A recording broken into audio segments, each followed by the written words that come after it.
Good afternoon, good afternoon. Today is still Saturday, July 27th, 2024.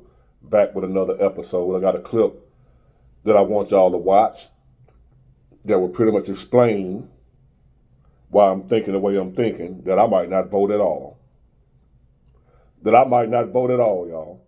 And I might say, Big Boy, you gotta vote, man. We gotta vote. We got, democracy, what have you. I want y'all to listen to this. One, we have to put this within its proper political context. The United States government is not controlled by neither the Democratic Party or the Republican Party. They are simply the public government. The president, the Congress, the Supreme Court, they are the public government.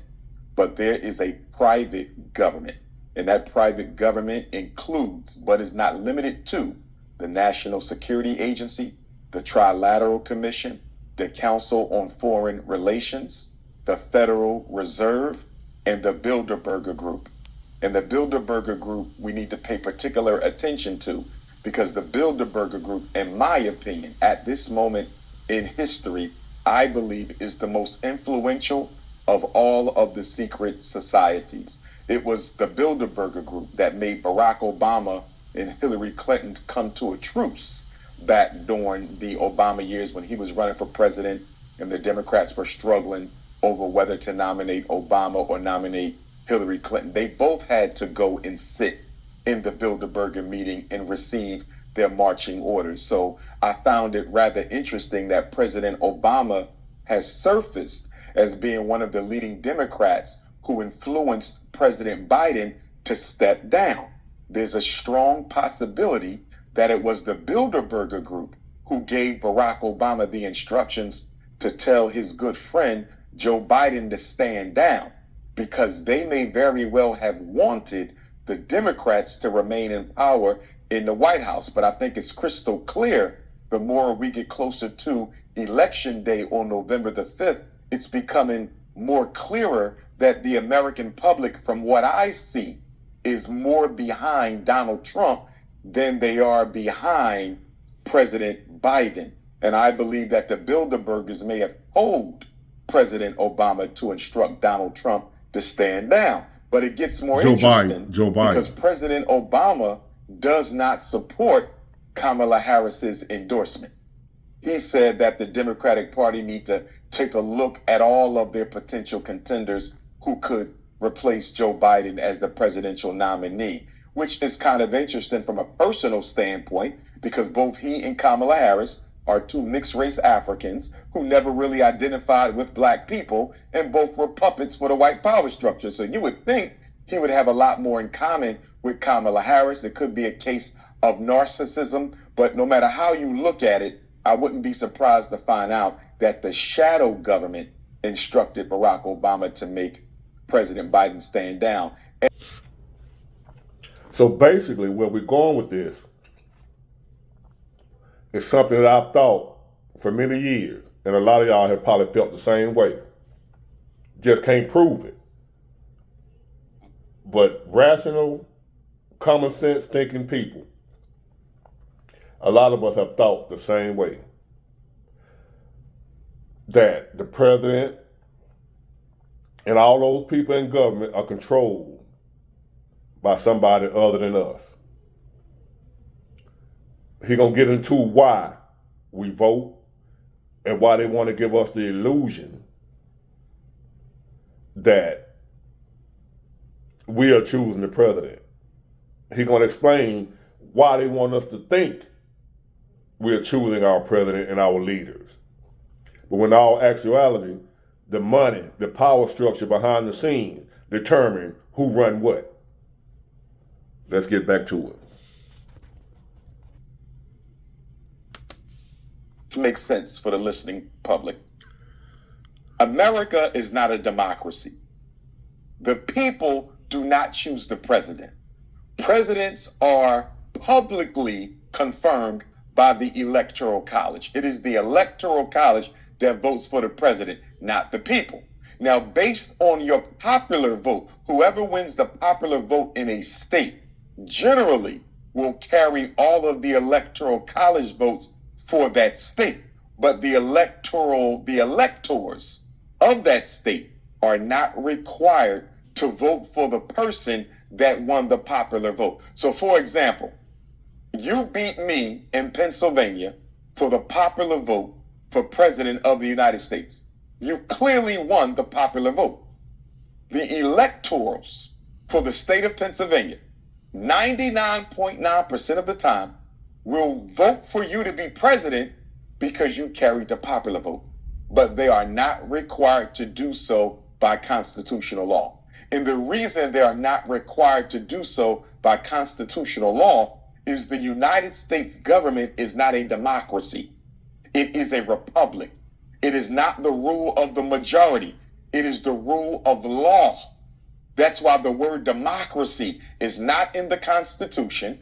The word democracy is not in the preamble. The word democracy is not in the Declaration of Independence. The word democracy cannot be found in any of the 50 state constitutions of this country. This is not a democracy.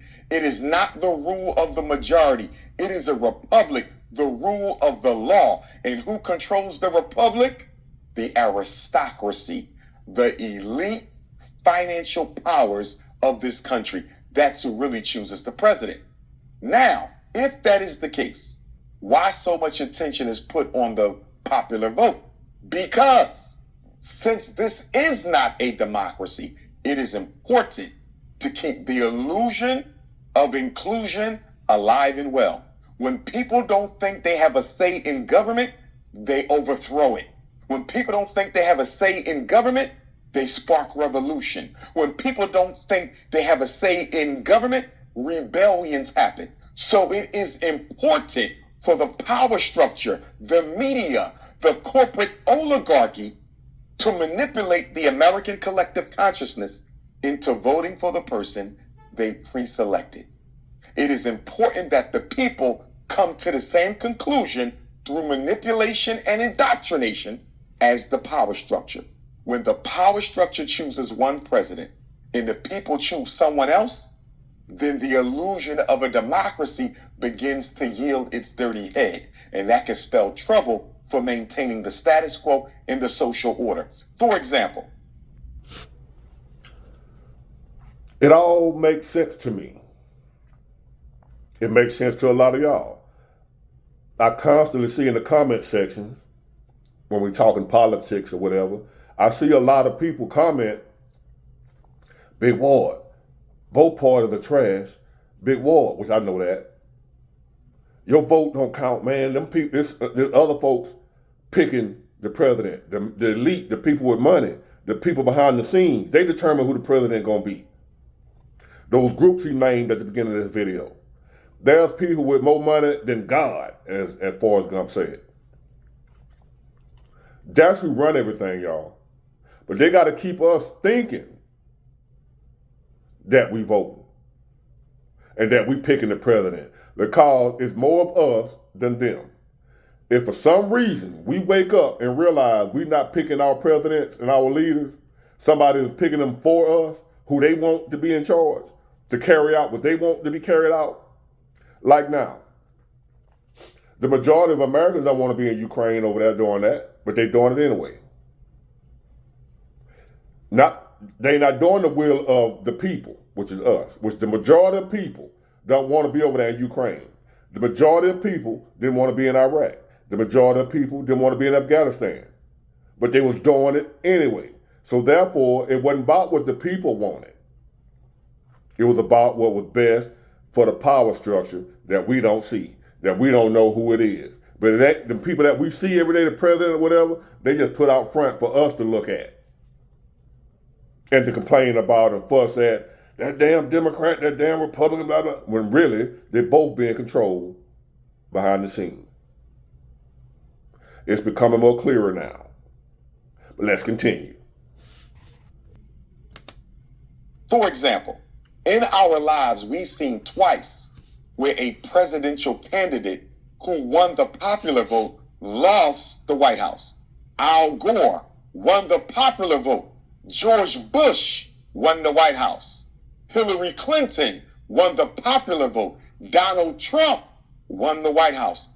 They can't keep letting that happen, because the more and more that the people choose one person and the power structure choose another, when people start to see that we really don't control this government, we really don't choose our leaders, they start to rebel. And that's why so much energy is put into the popular vote, because it needs to confirm the selection of the secret government. Now, with that being said, who do I think the power structure wants in the White House at this moment? Because they normally select presidents a couple years in advance, by the way. At least 4 years, they already know who's going to take the place. They leave nothing up to chance. I'm not sure who they want. And the reason So there you have it. Something I've been thinking for a long time, for years now. I just didn't want to believe. I've heard other people say it. Y'all have heard other people say it. You probably thought it yourself. Man, we ain't picking the president, man. Your vote don't count. Them folks ain't thinking about your vote. I ain't voting. Your vote don't count. And then you got people running on. No, man, you got to vote. Your vote count. If you don't vote, don't complain. And that, you know. And I always feeling like, man, something ain't right with this process. Ain't no way the majority of Americans picked that guy. Ain't no way they picked him. Them folks are being chosen for us to do what somebody else wanted to do, not us. Because the stuff that would make this country better for the people, see, the country's in shambles right now, and it's been in shambles. And the things that it would take to fix this country, the majority of y'all know what it is, what needs to be done, common sense stuff, but they won't do it. The best and the brightest with all the education, all the degrees, all the experience, it's like they can't figure out how to fix the economy. They can't figure out how to get out of these wars, how to stop going to war. They can't figure this stuff out, just minding your business, leaving people alone. They can't figure it out. As smart as they're supposed to be, they can't figure out stuff that the average person at home can figure out, like, mind our business, close the border off, do this, do that. Like, it's common sense solutions for the problems we have in America. But for some reason, it's like they don't get it. They get it. They're doing what they're being instructed to do, which ain't got nothing to do with what we want. They got to keep up the illusion that we put them in office. Because like my brother said, if we wake up and realize that our vote ain't counting and that there's some people picking out people for us instead of us, we'll rebel. It will cause a revolution. And they will lose their power. So they got to keep us thinking that we are involved in selecting our leaders, when the truth is we're not. So I might not even vote at all, y'all. I'm not sure. We'll talk about it tonight on live. Get it, got it, good. Bye.